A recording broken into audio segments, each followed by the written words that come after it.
조선 선조 때의 명필가로 알려진 한석봉은 어려서 아버지를 여의고 홀 어머니 밑에서 가난하게 자랐습니다. 그의 어머니는 행상을 하시면서 끼니를 얻는 어려움 가운데서도 아들의 재질을 키워주기 위하여 노력을 아끼지 않았습니다. 한석봉은 그런 어머니의 정성에 보답하기 위하여 글쓰기와 글공부 연습에 열중했다고 합니다. 어머니는 그런 아들을 위하여 글씨 연습에 지장이 없도록 자신은 끼니를 거르는 한이 있더라도 종이와 먹은 모자라지 않도록 넉넉하게 사주었습니다. 어느 날 한석봉은 자기에게만 밥상을 들여주고 허기진 배를 숭늉으로 때우는 어머니를 보고 그는 깜짝 놀라게 됩니다. 그리고 그날부터 한석봉은 어머니 몰래 땅바닥과 모래바닥에다가 글씨 연습을 하면서 비싼 종이를 아꼈습니다. 그리고 며칠 후 한석봉은 어머니, 아직 종이가 이렇게 많이 남아있으니 종이 안 사다 주셔도 돼요. 그동안 모아놨던 종이를 보여주면서 그렇게 말했습니다. 그자 어머니는 이 한석봉을 호통을 치면서 야단을 했습니다. 너 요새 글씨 공부를 게을리 했구나. 아닙니다, 어머니. 그러면 어째서 종이가 이렇게 많이 남았느냐? 한석봉은 사실 그대로 다 이야기를 합니다. 그자 어머니는 이렇게 말했다고 합니다. 이 어미의 고생을 안타까워하는 내 마음은 알겠다마는 너는 이 어미에 대한 참다운 효도가 무엇인지 모르고 있구나. 그것은 하루빨리 학문을 완성하고 너가 명필가가 되는 것이다. 땅바닥이나 모래 위에 써서야 어떻게 글씨가 늘 수가 있겠느냐. 너에게 종이와 먹을 사다 주는 일은 이 어미에게는 큰 기쁨이요 즐거움이다. 어찌 이 어미의 심정을 그렇게 헤아리지 못한단 말이냐. 그러면서 야단쳤다고 합니다. 여러분, 자식이 부모님의 심정을 헤아리지 못하게 되면 이런 일이 생겨나게 되는 겁니다. 부모를 위한답시고 하는 일이 부모님에게 기쁨이 되기보다는 오히려 부모님의 마음을 아프게 하고 근심하게 될 수가 있다라고 하는 겁니다. 여러분, 이것은 우리의 신앙생활도 마찬가지지 않습니까? 하나님 아버지의 마음과 관심이 지금 어디에 있는지, 또 내가 무엇을 해야만 하나님이 기뻐하시는지, 그런 하나님 아버지의 심정을 우리가 잘 헤아려야만 제대로 된 하나님이 기쁨이 되는 신앙생활을 해 나갈 수가 있는 겁니다. 하나님 아버지의 심정을 잘 모르고 신앙생활을 하게 되면 나름대로 뭔가 열심히 하는 것 같은데 하나님을 기쁘시게 하기보다는 오히려 하나님을 근심케 하는 일들이 될 수가 있다는 겁니다. 그러면 하나님께서도 이런 우리의 모습을 보시고 답답하며 안타까워하며 이렇게 말하지 않겠습니까? 얘야, 내가 보니 너가 뭔가 열심히 신앙생활을 하고 있는 것 같은데 내가 정말로 원하는 것은 그게 아니야. 어떻게 너는 내 마음을 그렇게 모르냐? 여러분, 하나님 그렇게 말씀하지 않겠습니까? 그러므로 하나님을 기쁘시게 하는 신앙생활을 잘 알으면 하나님의 마음과 눈이 지금 어디에 가 있는지, 그리고 어디로 향하고 있는지, 하나님이 뭘 기뻐하시고 뭘 원하시는지 먼저 하나님의 심정을 잘 헤아릴 수가 있어야 하는 겁니다. 그래서 하나님의 관심이 있는 곳에 나도 관심을 가져야 하며 하나님 아버지의 눈과 마음이 있는 곳에 내 눈과 마음이 가 있어야 하는 겁니다. 그리고 하나님이 기뻐하시는 일에 나 또한 기쁨으로 이 하나님 기뻐하시는 일에 동참해야만 우리가 하나님이 원하시는 삶을, 신앙생활을 잘할 수 있는 것 아니겠습니까? 그렇게 아버지의 시선으로 바라보고 아버지의 가슴으로 느끼고 아버지의 심정으로 우리가 생각할 때에 하나님 기뻐하시는 올바른 신앙생활을 잘 해 나갈 수가 있는 겁니다. 오늘 본문은 누가복음 15장 말씀인데 누가복음 15장은 예수님이 하셨던 세 가지 비유의 말씀이 기록되어 있는 장입니다. 이른 양의 비유, 이른 드라크마의 비유, 그리고 오늘 본문인 돌아온 탕자의 비유가 바로 이 세 가지 비유입니다. 근데 이 세 가지 비유는 모두 다 한 가지 공통된 주제를 가지고 있습니다. 무엇인가를 잃어버렸다는 것과 그 잃어버린 것을 열심히 찾는다는 것과 그리고 찾아난 이후에는 너무나 기쁜 나머지 이웃을 초청하여 함께 잔치를 벌인다는 공통점을 가지고 있습니다. 즉 예수님이 하신 이 누가복음 15장에 나오는 세 가지 비유는 모두 다 잃어버린 것들을 찾은 자의 기쁨에 대하여 이야기하고 있는 비유의 말씀입니다.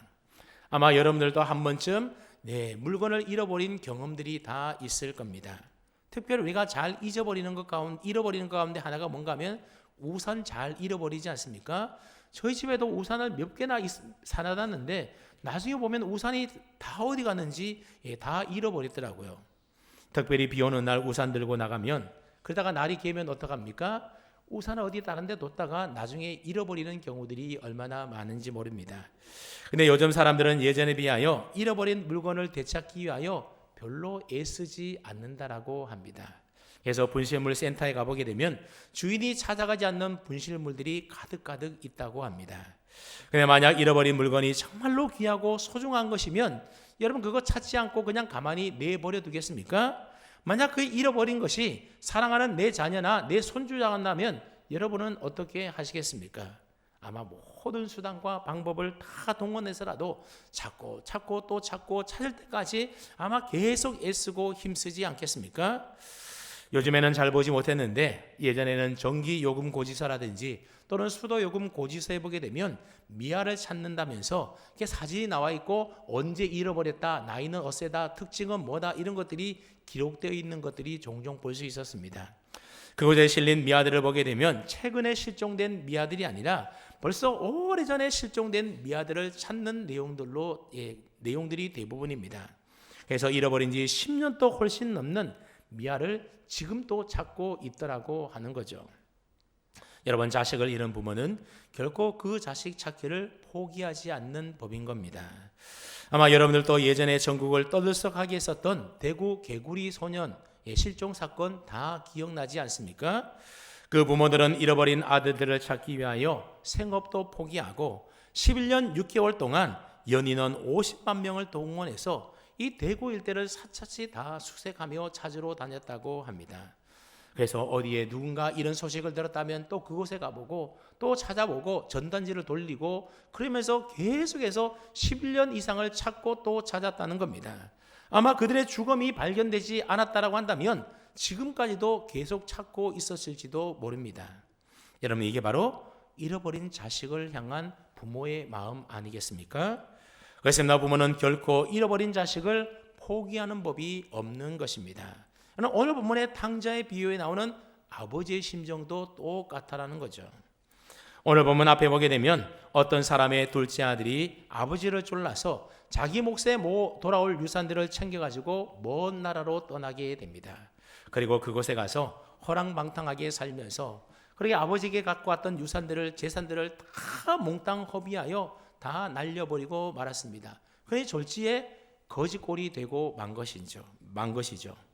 나중에는 배가 너무나 고픈 나머지 돼지들이 먹는 지업 열매로 배를 채워보려고 했지만 그것도 쉽지가 않았습니다. 그제서야 그는 뒤늦게 깨닫고 뉘우치며 아버지 집으로 돌아오지 않습니까? 여러분, 아버지 입장에서 본다라고 한다면 이 아버지를 배반하고 아버지로부터 이 재산을 가지고 간 이 둘째 아들은 불효막심한 탕자요, 아버지의 마음을 몰라주는 그런 자식이었던 겁니다. 그런 아들이 재산을 다 날리고 이제 거지꼴로 돌아왔으니 여러분, 아버지는 어떻게 해야 되겠습니까? 마땅히 그런 아들 막 쫓아보내야 될 텐데 오늘 본문에 보면 아버지는 어떻게 했다고 하는가 하면 오늘 본문 20절을 보면 아직도 거리가 먼데 아버지는 아들을 한눈에 알아보고는 측이 여겨서 아들에게로 막 달려가서 아들을 목을 안고 아들에게 입에 입을 맞추었다 말하고 있습니다. 아니, 도대체 아버지의 말도 안 듣고 제멋대로 살겠다라고 집을 나가버린, 그리고 재산을 다 탕진하여 돌아온 아들이 뭐가 이쁘다고 아버지는 달려가서 목을 껴안고 입을 맞추는 것일까요? 근데 그 아버지는 아들이 돌아오자마자 너무나 기쁜 나머지 아들 보자마자 달려가서 목을 안고 입을 맞추었다라는 거죠. 그리고 제일 좋은 옷을 입혀서 그의 신분을 회복시켜주고 그리고 손에 가락지를 끼워서 다시 유산을 상속받을 수 있는 권리를 회복시켜 줍니다. 그리고 신발을 신겨서 노예나 품꾼이 아닌 아들로 다시 맞아 주었습니다. 그리고 이 돌아온 아들을 위하여 어떻게 합니까? 살찐 송아지를 잡고 풍악을 울리고 춤을 추면서 동네 사람들을 모아서 함께 큰 잔치를 벌였다라는 겁니다. 이것이 바로 자식을 향한 아버지의 마음이요, 우리를 향한 하나님 아버지의 마음인 것입니다. 여러분, 둘째 아들이 돌아왔을 때 누가 먼저 봤다고 합니까? 거리가 아직도 먼데 아버지가 아들을 먼저 알아보고 달려갔다는 겁니다. 이것을 보면 아버지는 아들이 집을 나간 이후로 날마다 아들이 돌아오기를 눈이 빠지게 기다리면서 아마 동구박 길에서 아들이 언제쯤 오나 계속 지켜보며 기다렸던 것 같아 보입니다. 그저 어쩌다가 타이밍이 잘 맞아서 아들을 본 게 아닌 겁니다. 날마다 나와서 기다리고 지켜보았기 때문에 그달 또 나와서 지켜보다가 그렇게 아들인 걸 알아보고 달려가서 껴안고 입을 맞췄던 겁니다. 자, 그렇다면 아버지는 왜 그렇게 아들이 돌아오기를 이처럼 목매면서 기다리고 있었던 것일까요? 아들이 갖고 나간 재산이 아까워서 돌아오면 회수하려고 기다렸던 것일까요? 아니면 이 녀석 어디 돌아오기만 해봐라 야단치려고 기다리고 있었던 것일까요? 그게 아니었다라는 거죠. 다른 이유는 없고 오로지 집 나간 탕자라도 내 사랑하는 자식이기에 이 자식 어디서 고생하는가 싶어서 그래서 기다리고 또 기다렸던 것 아니겠습니까? 이것이 바로 자식을 향한 아버지의 사랑의 마음인 겁니다. 그런데 문제는 아버지와 달리 큰아들의 마음이 문제였다라는 거죠. 오늘 또 큰아들은 부지런히 밭에서 일하다가 이제 집으로 돌아오게 됩니다. 집에 가까이 오자 보니 흥겨운 풍악 소리와 춤추는 소리가 막 들리는가 하면 맛있는 음식 냄새가 콧등에 진동하기 시작했습니다. 큰아들은 한 종을 불러서 이게 뭔 일이냐 그렇게 물었더니 종이 말하기를 집 나간 동생이 돌아와서 아버지가 너무나 기쁜 나머지 살찐 송아지를 잡아서 동네 사람 불러 모아서 지금 기뻐하며 잔치를 벌이고 있습니다 말해 주었습니다. 근데 여러분 이 돌아온 동생 소식을 들었던 이 큰아들은 어떤 반응을 보입니까? 아버지처럼 막 기뻐하며 좋아했던 것이 아니라 오히려 화를 내었다 말하고 있습니다. 그리고 잔치의 자리에 들어가기를 막 거부하고 있습니다. 그래서 아버지가 나와서 설득을 하자 큰아들은 아버지에게 섭섭한 자기의 마음을 드러내는데 뭐라고 말하는지 보십시오. 아버지 나 몹시 섭섭합니다. 나는 여러 해 동안 아버지를 섬겨왔고 아버지의 명을 어긴 적도 없습니다. 그런데 나에게는 내 친구들과 즐기라고 염소 새끼 한 마리 잡아준 적이 없지 않습니까? 그런데 아버지 버리고 집 나갔던 저 탕자 같은 놈이 돌아오니 아버지는 살찐 송아지를 잡으셨군요. 여러분 이 큰아들이 하는 말이 틀린 말이 아니라 다 사실 그대로이지 않습니까? 큰아들은 외형적으로 볼 때에 아무 흠이 없어 보이는 자식이었습니다. 아버지의 말씀에 순종하고 아버지에게 맡겨준 일들을 열심히 최선을 다하는 책임감 있는 아들이었던 겁니다. 그래서 탕자인 둘째 아들과 비교하여 많은 사람들로부터 야 진짜 효자다 아마 그런 칭찬도 많이 들었을 겁니다. 하지만 결정적으로 이 큰아들은 누구의 심정을 헤아리지 못했다고요? 아버지의 심정을 제대로 헤아리지 못했던 겁니다. 아버지에게 있어서 자식은 탕자이건 성실한 아들이건 모두 다 아버지에게는 다 소중한 귀한 자식들 아니겠습니까? 여러분 우리 자식들이 어디 공부 잘하고 말 잘 들어서 뭐 그 자식이 귀하고 소중한 것이겠습니까? 그렇지가 않다라는 거죠. 내가 낳은 아들이고 내 자식이고 내 딸이고 그래서 우리가 우리 자녀들을 사랑하고 귀하게 여기고 소중하게 여기는 것 아니겠습니까? 그러니 아버지 입장에서는 집 나간 잃어버린 아들이 다시 살아서 돌아왔으니 어찌 기뻐하며 잔치를 벌이지 않을 수가 있겠습니까? 근데 큰아들을 한번 보십시오. 자기 동생을 향한 이런 아버지의 심정을 전혀 이해하고 있지 못합니다. 큰아들은 동생을 그저 불효자식이요 탕자로만 여기고 있는 겁니다. 오늘 보면 30절 말씀을 보면 그날은 자기 동생을 뭐라고 칭하고 있는가를 한번 보십시오. 이 아들이 돌아오매 이 아들이라고 칭하고 있습니다. 근데 원어 성경에 보게 되면 당신의 아들이 돌아오매 그렇게 말하고 있습니다. 즉 그나들은 둘째 아들을 더 이상 자기 동생으로 여기지 아니하고 나와는 상관없는 아들이다 가족으로 인정하지 않고 받아들이려고 하고 있지 않습니다. 하지만 아버지는 32절에서 둘째 아들을 큰아들에게 소개하면서 내 동생이다, 너 동생이다 그렇게 말하고 있습니다. 그러니 큰아들은 아버지의 마음을 조금 더 헤아리지 못하고 있는 겁니다. 그러니 여러분 이 아버지에게 있어서 진짜 탕자는 누구이겠습니까? 바로 큰아들이다 지금 비유로 이야기하고 있는 겁니다. 예수님께서는 이 비유를 통하여 진짜 탕자는 잃어버렸다가 다시 돌아온 다시 찾은 둘째 아들이 탕자가 아니라 아버지의 진짜 심정을 헤아리지 못하고 둘째 아들을 자기 형제로 맞아들이지 않고 있는 첫째 아들이 탕자다라는 것을 이 비유의 말씀을 통하여 말씀하고 있는 겁니다.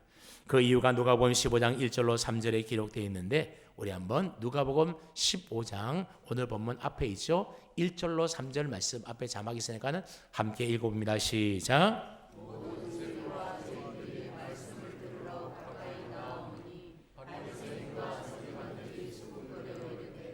이 사람이 죄인을 영접하고 음식을 같이 먹는다 하더라. 예수께서 그들에게 이 비유로 이르시되, 예수님께서 하신 이 탕자의 비유는 누구에게 하신 비유라는 겁니까? 바로 바리새인들과 서기관들을 향하여 하신 비유라는 겁니다.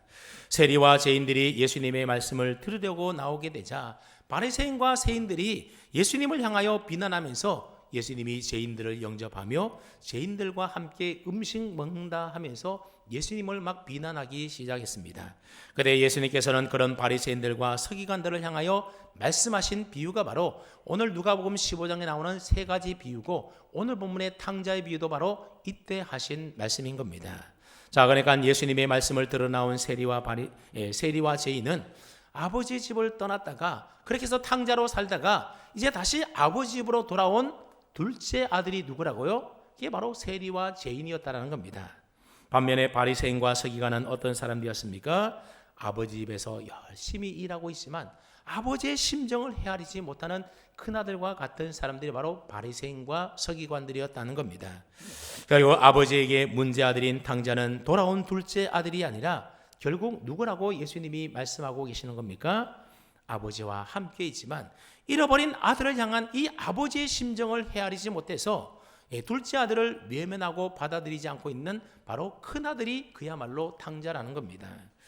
오늘 우리를 또 잃어버린 영혼을 구원하기 위하여 지금 또 애타게 찾고 계시는 하나님 아버지의 심정을 헤아리지 못하면 결국 우리는 누가 되고 만다는 겁니까?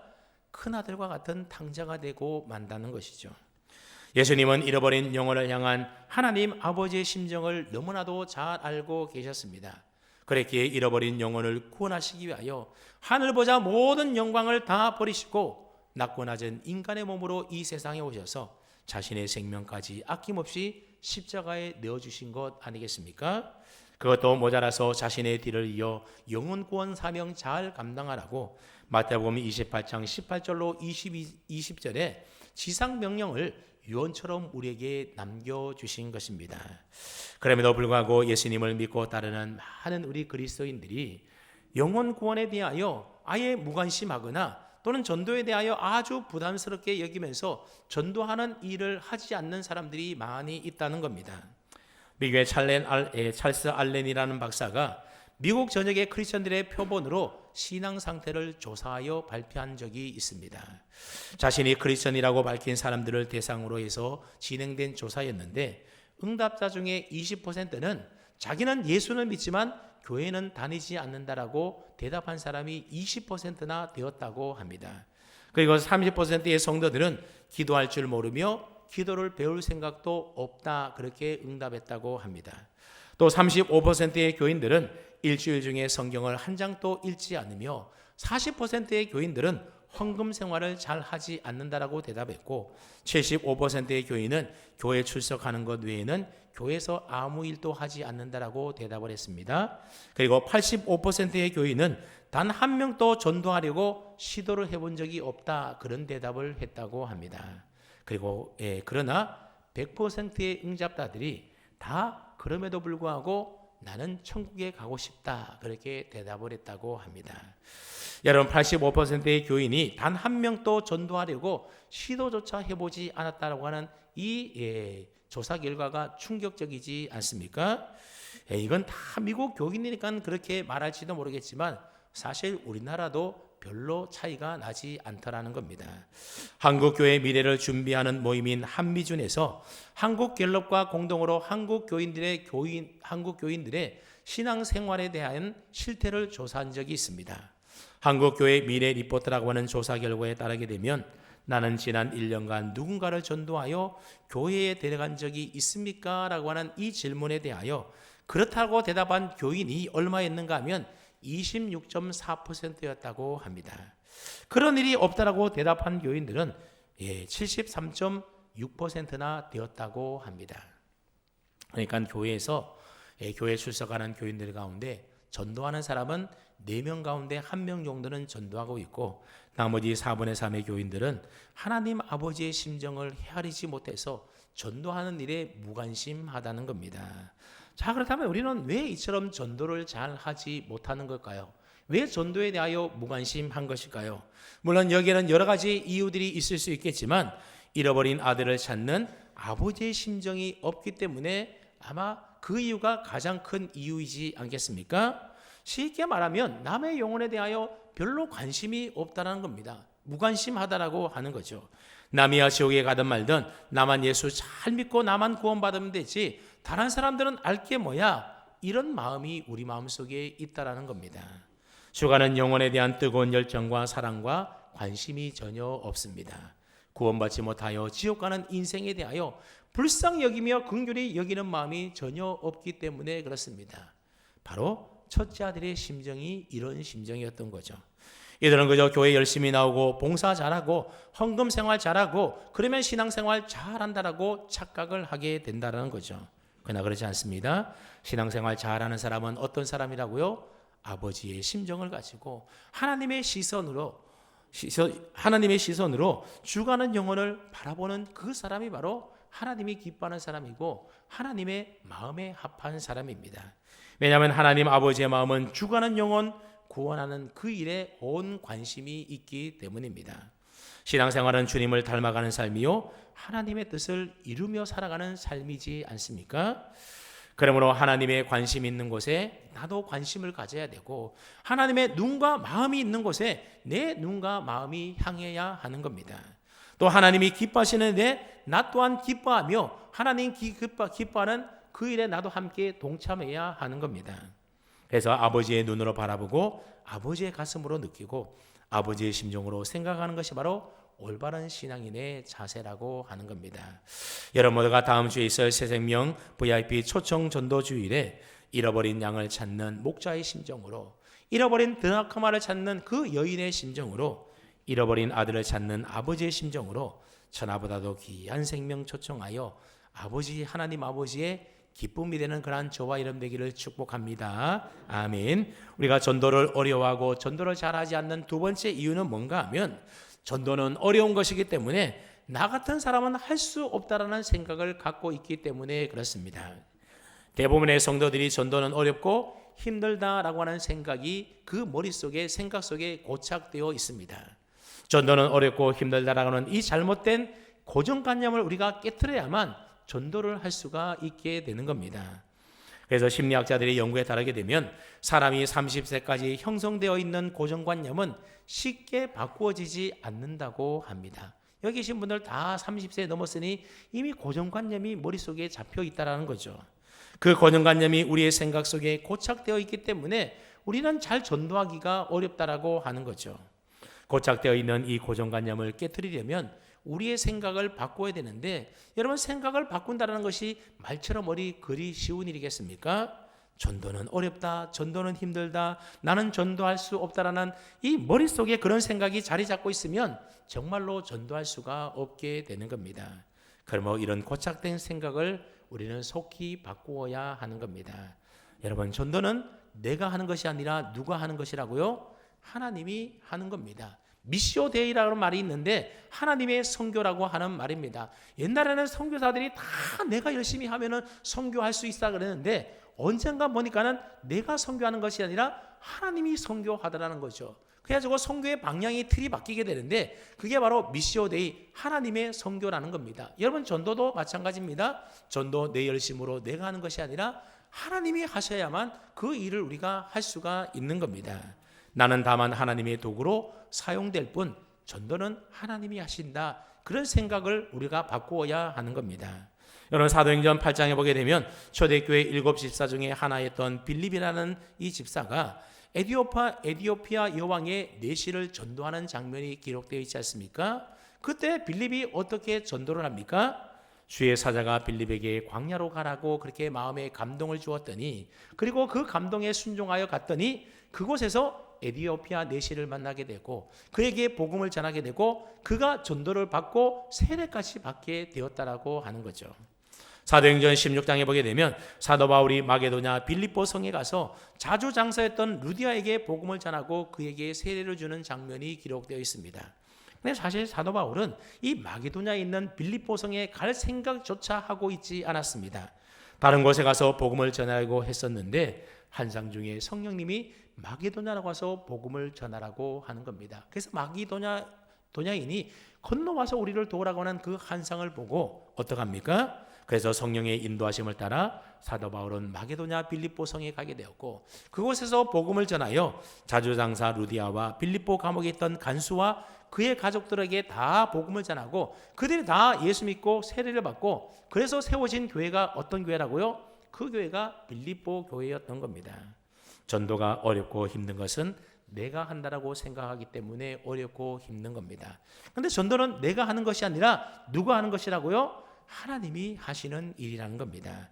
나는 단지 성령의 인도하심 따라 순종하기만 하면 된다라는 거죠. 그렇기 때문에 전도는 어렵지가 않습니다. 그래서 오늘 말씀을 듣고 다음 주에 이 사람 교회로 초청해야 되지 그런 사람 머릿속에 떠오르거든 성령님이 내 마음에 감동을 주셔서 그런 마음을 주셨구나 생각하고 그 말씀대로 그 감동대로 그대로 순종하여 그 사람에게 초청장을 주고 우리 교회 다음 주에 초청주일하는데 이성미 개그맨이 오는데 한번 와봐라. 그렇게 해서 교회로 한번 전도해 보십시오. 그러면 여러분들이 그렇게 순종할 때에 아마 놀라운 성령님의 역사하심이 나타나지 않겠습니까? 그래서 여러분들이 그 말씀에 순종함으로 다음 주에 오실 때는 혼자 오지 마시고 어떻게 오라고요? VIP들 함께 손잡고 교회에 올 수 있기를 바랍니다. 전도하기 어려운 세 번째 이유는 전도에 대한 책임을 내가 지려고 하기 때문에 전도가 어렵다라고 생각을 하는 겁니다. 괜히 전도했다가 욕먹으면 어떡해? 내가 전도한다고 저 사람이 어디 예수 믿겠어? 어차피 안 올 게 뻔한데 괜히 전도했다가 욕이나 먹고 관계만 틀어지면 나만 손해지. 그런 부정적인 결과를 미리미리 생각하고 있다 보면 전도하기가 어렵게 되는 겁니다. 여러분 성공적인 전도는 어떤 전도이겠습니까? 우리는 성령의 능력을 힘입어서 성령에게 순종해서 그리스도만 전하고 그 나머지 모든 결과는 누구에게 맡긴다고요? 하나님께 맡기기만 하면 된다라고 하는 겁니다. 그런데 그러면 하나님이 전도의 열매를 하나님이 거두신다라고 하는 거죠. 한번 따라해 볼까요? 성공적인 전도는 성령의 능력 안에서 그리스도만 전하고 그 결과는 하나님께 맡기는 것입니다. 아멘. 그렇습니다, 여러분. 우리는 전하기만 하면 되고 그 전한 결과는 누구에게 맡긴다고요? 하나님께 맡겨야 되는 거지. 내가 뭔가 그걸 다 책임지려고 하니까는 힘들고 어려워서 전도는 안 돼. 해보니까는 전도되는 사람 없어. 그러면서 안 하게 된다는 거죠. 여러분 전도에는 실패가 있을 수 있을까요? 없을까요? 전도에는 결코 실패가 없습니다. 왜냐하면 한 영혼이 주님께로 돌아오기까지는 수많은 사람들의 전도 활동이 있어야만 그 영혼이 주님께로 돌아오기 때문에 그렇습니다. 여러분 지름이 굵은 나무는 절대로 도끼질 한 번에 넘어갑니까? 안 넘어갑니까? 넘어가지가 않습니다. 큰 나무일수록 이 도끼질을 수십 번, 수만 번 아니고 수백 번 해야만 그 나무가 넘어지는 겁니다. 수많은 도끼질을 통하여 굵은 나무가 넘어가듯이 한 영혼이 주님께로 돌아오는 전도도 마찬가지라는 거죠. 우리의 전도를 도끼질 한 번이라고 생각하면 된다는 겁니다. 보통 우리는 교회로 인도해 온 사람만이 전도에 성공한 사람이다, 그런 오해를 하기가 쉽다는 거죠. 그러나 그 사람이 교회에 나오기까지, 그 영혼이 구원받기까지는 수많은 사람들의 기도가 있었고 수많은 사람들의 전도 활성이 있었고 전도의 도끼질이 있었기 때문에 그 사람이 주님 앞으로 돌아오게 된 것입니다. 한 영혼을 교회로 인도한 사람은 어떤 사람이라고요? 마지막에 막 넘어갈까 말까 이러는 상황에 도끼질을 한 사람이 마지막 교회로 인도한 사람이라는 겁니다. 그러니 교회로 인도하지 못했다고 전도가 실패한 것이 아니다라고 하는 겁니다. 한 영혼 교회로 인도한 사람뿐만 아니라 복음을 전한 모든 사람들이 다 우리 주님 앞에 갔을 때에 전도에 대한 귀한 상급을 다 받게 될 줄로 믿습니다. 그러니 주일날 우리가 점심시간을 이용해서 전도지 한 장 나눠주는 일, 여러분 그 일을 결코 가볍게 여기지 마십시오. 그 사람이 지금은 전도지 받고 땅에 버린다 하더라도 그 일들이 쌓이고 되면 언젠간 그 사람이 하나님 앞에 인생의 문제를 가지고 부딪혔을 때에 그 사람이 하나님을 찾고 하나님의 도우심을 구할 때 그때 누군가가 그 사람에게 전도를 하게 되면 그 사람이 주님 앞으로 돌아오게 되는 겁니다. 그냥 거저 되는 일이 없다라고 하는 거죠. 다음 주 초청주일에 교회로 초청하기 위하여 여러분들의 VIP들에게 초청증 나눠주는 일이 이거 뭐 준다고 뭐 되겠나 그렇게 생각하지 말고 그 일을 우습게 여기지 말고 한번 해보시기 바랍니다. 이거 전해준다고 그 사람이 어디 예수 믿을까 미리 속단하지 마시고 잃어버린 영혼을 애타게 찾고 기다리시는 하나님 아버지의 그 심정을 헤아려서 담대히 전해볼 수 있기를 바랍니다. 왜냐하면 전도하는 일은 결코 실패하는 법이 없고 그렇게 하면 하나님이 그 모든 일들을 우리가 기억하시고 하늘 상급으로 분명히 다 갚아주실 것입니다. 그래서 전도하면 누가 기뻐한다고요? 하나님 아버지께서 기뻐하시고 천국에서 받을 우리의 상급도 늘어나게 되는 겁니다. 그리고 그 결과는 여러분들이 지레하지 마시고 다 하나님께 맡기고 꼭 전도할 수 있기를 바랍니다. 사랑하는 여러분, 우리가 믿는 하나님 아버지는 한 영혼을 천하보다도 더 귀하게 여기시는 분입니다. 그래서 외아들을 주시기까지 잃어버린 영혼을 찾아서 구원하시려고 하는 겁니다. 그리고 하나님께서 창세전에 택하였지만 아직도 아버지께로 돌아오지 않는 그 영혼들을 하나님은 간절히 애타는 마음으로 기다리고 계십니다. 이것이 바로 하나님 아버지의 마음이고 하나님의 심정인 겁니다. 그러면 이런 하나님 아버지의 심정을 우리가 잘 알고 헤아린다라고 한다면 우리가 나가서 그들을 주님 앞으로 데리고 와야 하는 것 아니겠습니까?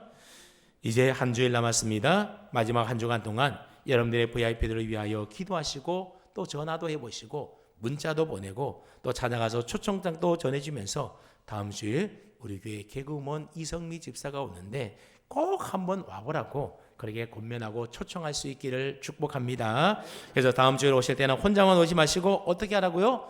여러분들의 VIP들을 손에 꼭 잡고 함께 오셔서 하나님 아버지의 마음을 기쁘게 해드릴 수 있는 그런 저와 여러분 다 될 수 있기를 주님의 이름으로 축원합니다. 아멘.